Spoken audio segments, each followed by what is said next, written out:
Okay, we are live. Awesome. So, how was your week? Do you have anything special? So far, everything's going well. I got all caught up. I'm fully. I was just not quite a week behind, but I turned everything in last week on time, and I got good marks on that. So I'm not having any issues. I know we talked last week about having a second pair of eyes on that Hmm. stickiness on the drop down, and I just haven't gotten to it yet. But I'll probably have time between today and tomorrow to get that over to you. Um, but outside of that, no issues with any of the other stuff. So Yeah, for me, um, I did submit enhancement 6 on time. However, I got some poor grades. oh no. And yeah, and then when I checked with the instructor, she said, this code is missing, this code is missing, this code is missing. I said, no, it's there. I showed her where the code is. And then she replied back that like it's not a standard solution. And yeah, and so You didn't copy and paste. yeah, she cannot she cannot search through the code and just hunt for my solution. Although I did everything, including the extra credits. So I'm Yeah. still waiting for my grade to be updated or what, but I was not Yeah. particularly happy I about would the explanation. I would review the office hours because in there is a big indicator as to what she's going to be looking for most of the time. So, and yeah, that's like, I mean, with this week, the instructions did not make obvious where code should go. That Mm. that was hands down. Like when I was going through the material, it was like, okay, cool. Like I understand what we're trying to do, but like code snippets and whatever, but there was like no indicator as to where they wanted that code to live. So I wasn't sure, so I just stuck it on the page where I thought it was supposed to go, and I ended up guessing correctly, I guess. But because we're doing all of these imports from all over the place and every page is virtually referenced from every other page, it's kind of like it doesn't, I mean, as long as the code is there and accessible, Mm. in my opinion, if you're not going to dictate the structure to a T in the instructions, then you're free to interpret where they should go. That's just my 2 cents. Yeah, You shouldn't get marked down if it works. You should yeah. get comments about how to better organize your code or organize it to the style they're expecting. Well, I mean, let me show you what was the problematic piece of code, and you judge yourself if that is like optimal or not. I think it's actually more optimal than the what the course is saying to us. Oh yeah. Yeah. So let's see.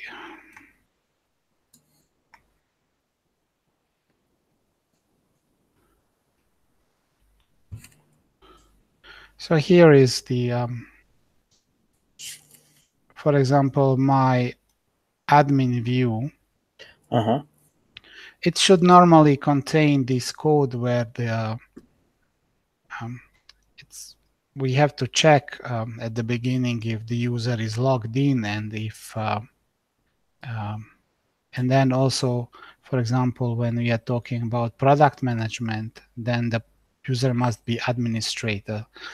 So she said there is no code for that, but I I solve it see. differently. I said here must be admin equals true, and in the admin view must log in equals true. And then I pushed all the code into the template. So I have this concept of template where that code is, sort of positioned.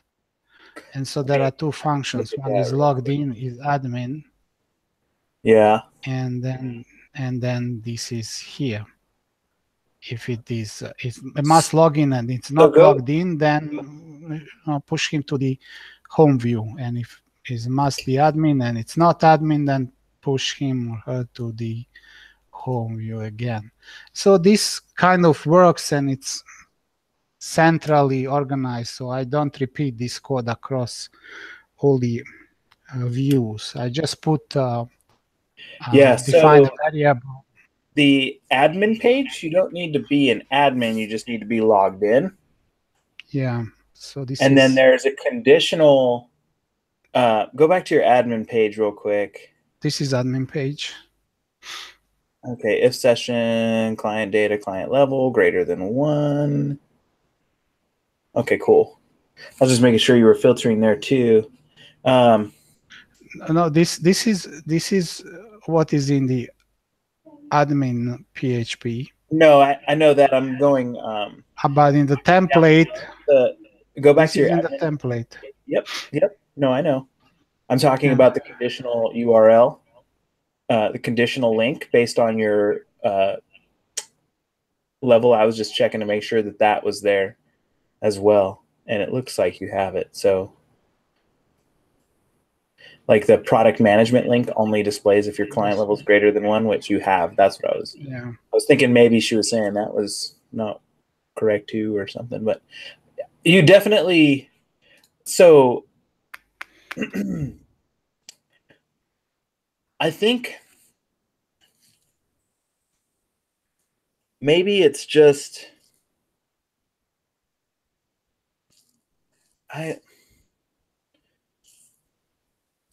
it's tough because I think your method is slightly more complex, and so unfortunately, I think you're in a battle of opinions. Mm-hmm.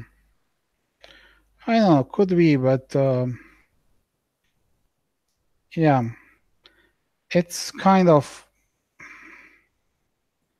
So, well, I don't like this kind of approach where the course is about copying the instructor. Like this is not a copy-paste training. Yeah. I agree.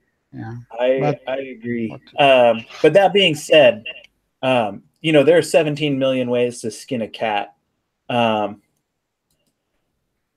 But I think the purpose of the course is to try to get you more familiar, not necessarily solving this problem yourself, not coming up with your own design patterns, but learning how to implement existing design patterns, which unfortunately there's not really. It's kind of hard to teach a design pattern and get somebody to organically and intuitively learn how to structure code. Like that is something that we see by doing code reviews and by reviewing open source projects and by being mentored. Like that's the downside. Mm-hmm. Like at the end of the day, somebody's going to show you what to do. Okay. I don't know. That's a tough one. Whatever. Anyway, but for this, back to this admin page. Yeah. If somebody is logged in, they can see the page because that's the must log in, and then you have an is admin bool, right? So you have must log in bool, and then an is admin bool, right? Yeah. Okay. That probably I should refactor this. Something like, I don't know, if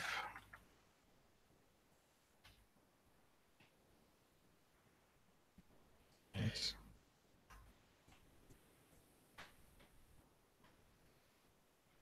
because I already have that function in the template here. Yeah.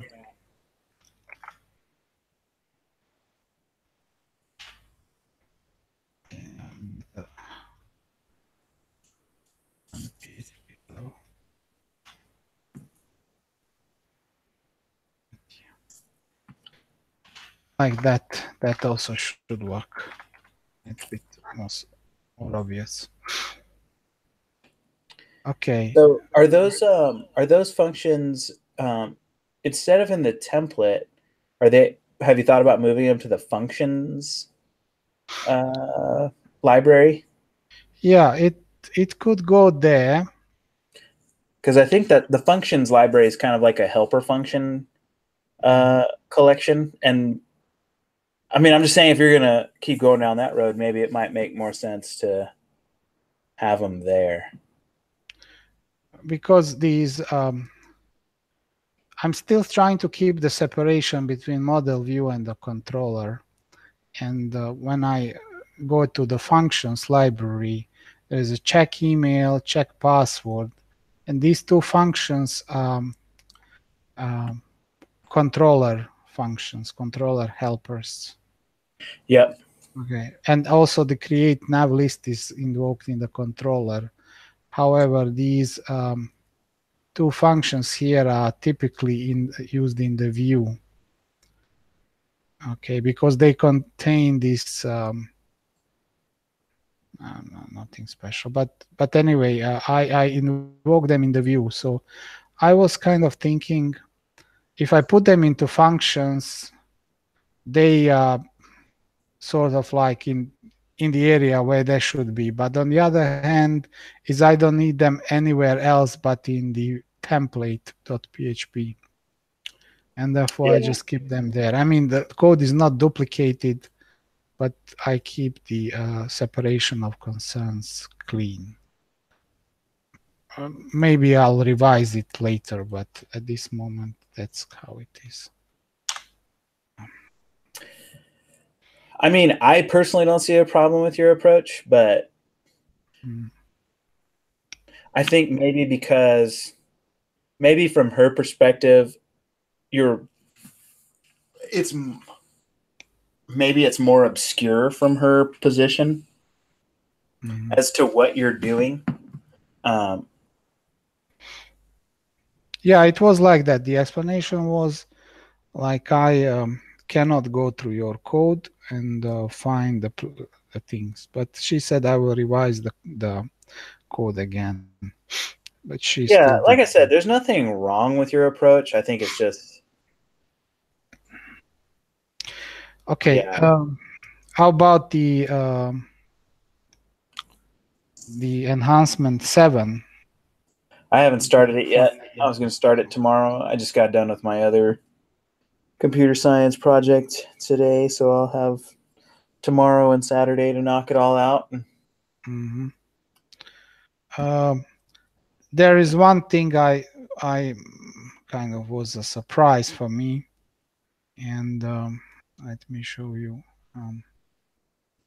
the products. This is the products controller, and this section here, where you have this outcome Uh-huh. as the result of your model function. Mm-hmm. In this case, update product. And what happened here is products model. Model, yeah. This is the function itself. And Update okay, product date. everything is standard, Yeah. and you create the update SQL statement. You bind the variables, and then you just execute it. Mm-hmm. And then you are catching this row changed Yeah. number of rows that were changed as a consequence of your update. But Yeah. there is, I think, some optimization that the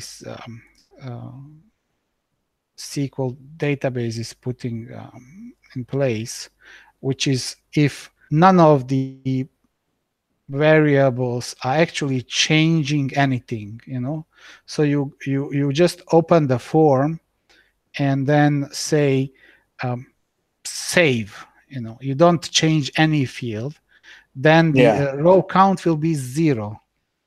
So there should probably be like, I mean, you probably won't implement it, but there should probably be some way to determine if any changes have been made before trying to update the table. Okay, so like if you have matching, if like all of your values match the existing values, then don't trigger the update and just say no changes to save. You know what I mean? yeah. So this kind of behavior would require that before we do the update, we do some kind of select where we will fetch the record and then go through each and every column in the record and then compare it against the variable that arrived as the input to the So function. I haven't done the exercise yet, but does it not do a select? Are we not like pulling in the data to compare it in the first place? No. So it's just a This is full, you have to provide every value every time? no. Okay, so what you will find in the official instructions is the following. So let's just comment out this one. Yeah, because I was going to say, we got these sticky forms and all that fun stuff. We should be populating that that data. Okay. So let me find.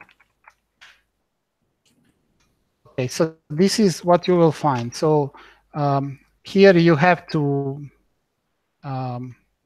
this is the update product case, and here are all the inputs are coming. Yeah. And then you check for if they are empty and what not. What you will see in the official documentation is one big if statement with lots of or this or that, but I actually wanted to give a more detailed instruction of which one is the is empty. I agree with your approach. Okay, so this is just the cosmetics. What actually happens is after you do all the checkings, then eventually you execute this function and capture the outcome. And so then you say if the outcome equals 1, means something has changed, you send a success message, product name successfully updated. Otherwise, you send something is not updated, please try again. Okay, that log, this is what is in the official documentation, but this doesn't work. I'm surprised it's not doing loading the record first. Okay, this thing is done on the other place. So we have, maybe I show you the code, how it works, and then you will see it. So let me see. Yeah, probably I'll try to watch at least the overview video before next week. That way I'm a little more, because like I said, Friday and Saturday are my days for cranking this stuff out. Uh-oh. Is admin. Okay. Yeah. Okay, we'll change that back. That was just an experiment. So product management, no, it was.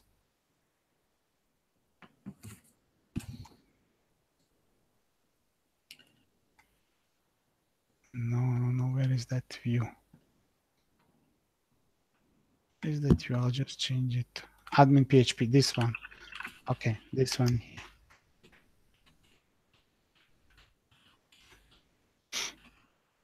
Yeah, let me see. Where are you? Okay, so we are now in the admin view, and then you have this link products. Yep. And you get the table like this. Okay. And now you have modify and delete. So I implemented modified so far. So when I click on the modify, I have the action equals mod. And what that does is in the controller, mod, where is case? Mod here. This is mod. So now it's getting the inventory ID from the input get, and then executes this get product info. And if it is available, then we'll include product update PHP view. And that view now has all the fields, and this product info is the associative array, which contains Okay. all the data. Yeah. Oh, perfect. So Okay. yeah. So it's kind of there. So So all products you need to update. do is just, I mean, I wouldn't recommend it because it sounds like you'll get in trouble. But you could compare those values against what's in prod info first before, on your on your update action. Okay. And so once we this is the view, and it contains bunch of this kind of, this is the stickiness part. Yeah. Okay. So for every field, there is this sticky part. So once we let's go and Yeah. So click since we on. have prod info, you could just do a comparison of all the values in the fields to the values in prod info. If you stored Okay. all your updates to a separate array, and then if there are no changes between the fields, then just say you didn't change anything. Yeah. So, but that's kind of complicated. Uh, It shouldn't be. All you have to do is just make sure you're grabbing these values into a separate array so that you can compare them. And then yeah. um, hmm. But there is a question that still remains about the instructions. Oh yeah, I'm not saying, that's why I Yeah. said it's a bad idea to do it because you probably get in trouble. But this code, uh, this is what is in the instructions. Yeah. Yeah, and one will say, okay, this is in the instruction, let's do it that way. But then you do the testing, and you don't change anything here. Let's say we don't change anything. We just say update product. Yeah.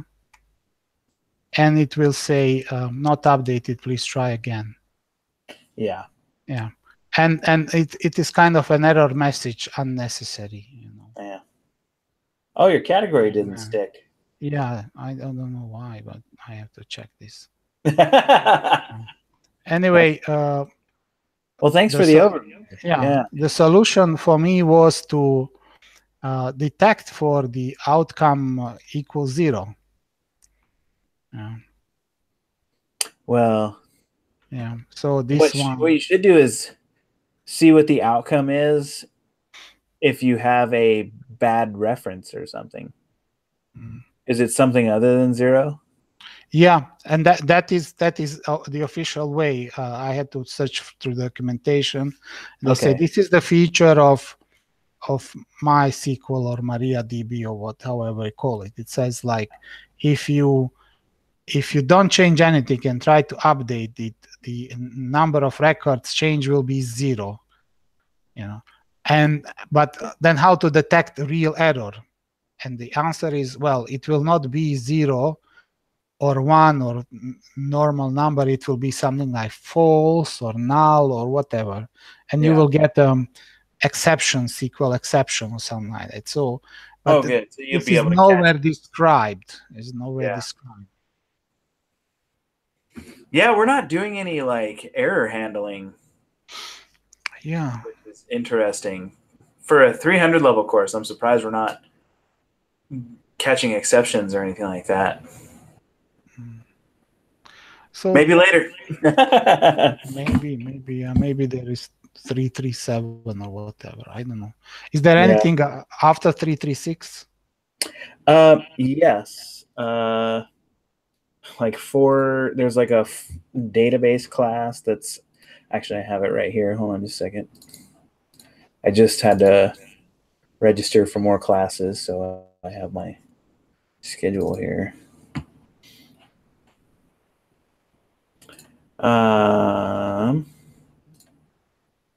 There's CIT. Oh, I guess that's not a required course. Well, maybe. So I have CIT 380. And then there's what is that? Let me go somewhere else.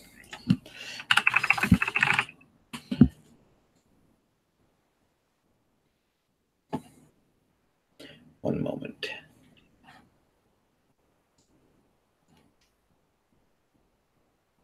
So yeah, 380 is the project management. We have, what are we in right now? 336. Yeah. Yeah. Oh, that's interesting.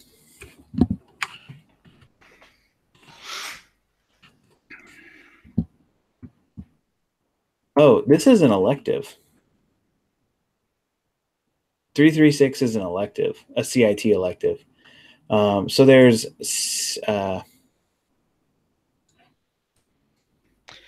Because 380. Oh, there's 360, which is object-oriented programming 2, which is the second course, which is the course that has the prerequisite 262, which is system analysis and design.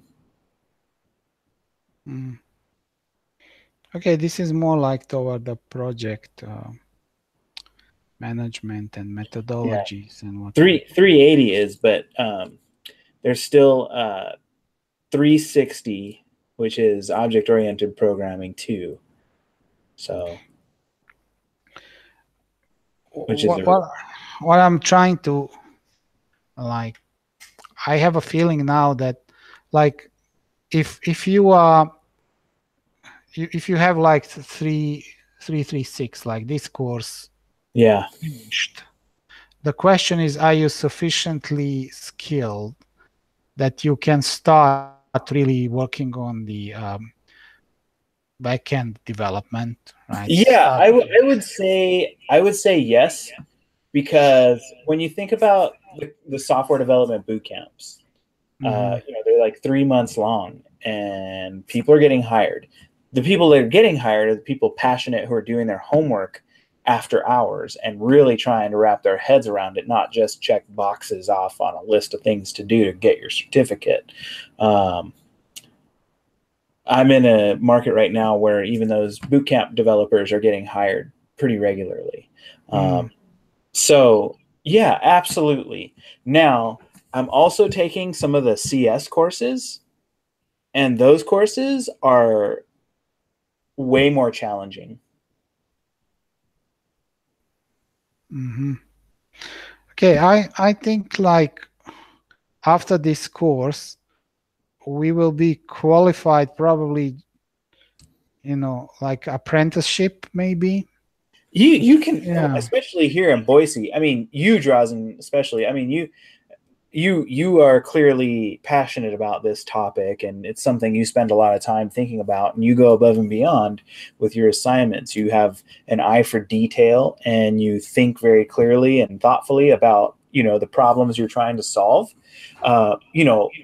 Let's say you had no experience, you were green out of the gate, right? Like, you could get a job, $40K right now, which in the grand scheme of things, like, even not graduating, like, let's say you had a boot camp degree, like, that's what I'm talking about. Like, it's an interesting market right now.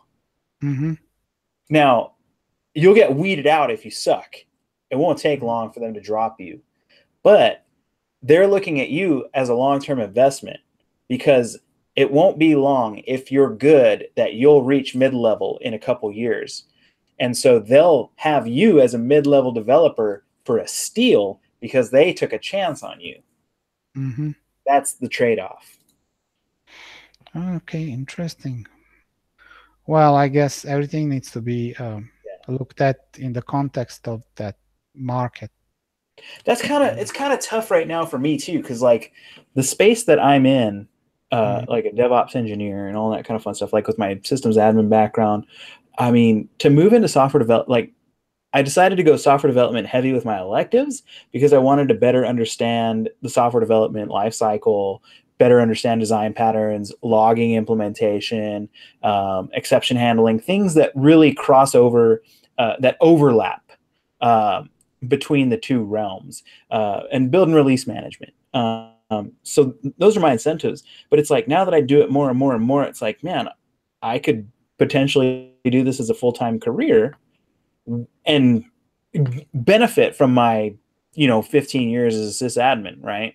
Mm-hmm. But I would have to take a pretty huge pay cut Oh, yeah, I to can imagine. start. I mean, because I probably get paid more because of my background, but I still, because of my responsibilities, I'd be paid less. Mm-hmm. It's tough, man. Yeah. Well, yeah, that's also as a part in the career context and that thing, Yeah, because you like just I'm trying keep to cross the evolving. fence a little more, especially at work. Like, I mean, I constantly get requests, and I'm like, "Hey, I'm looking at your code, and you've got some janky stuff going on. Are you sure you don't want to look at this before chasing me down to do something for you? Like, you've got some optimization issues, or you've got some logging issues, or whatever, like, or your database connection string is all jacked up, or Mhm. hey, your table looks like garbage.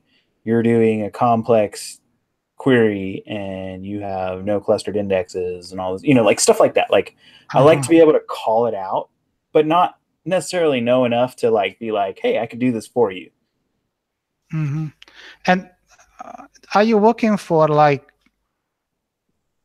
IT company, or you are an IT in like non-IT company? You know what I mean? So that's a trick. That's a tough question to answer. So for the past 7 years, I worked for a company. I was in IT for a company that was in the life insurance space, but Hmm. they developed life insurance software for insurance agents and financial institutions. Hmm. So there was that. And then so now I work for a company called Freeman, which is really a logistics company and a brand experience company. That doesn't, like, I know it's kind of ambiguous, but they they're in the event space. So like E3 or CES, like they're the company behind the scenes that's like putting it all together. So that means they have massive trucks, massive fabrication warehouses, graphics, marketing, all that kind of fun stuff. And I work with software development teams that focus on their internal applications to run their businesses. Um, but I'm kind of like with my title, so I'm heavy systems, but I'm also build and release manager and some other things. So I really kind of have to understand the code side a lot better and really have my head wrapped around software lifecycle management. Hmm. Hmm. I see. Oh. Well, I believe I actually prefer working in the non-IT company as an IT, I would say, guy. Yeah. And the reason is that, once you, well, obviously no IT, but once you learn about um, well, the way the company operates, so you become a domain specialist or expert or whatever, Yep. knowledgeable, then you are the king in the company, basically. Yeah, you know how the business works, you know how the computer works, and two are connected. So like you are the king.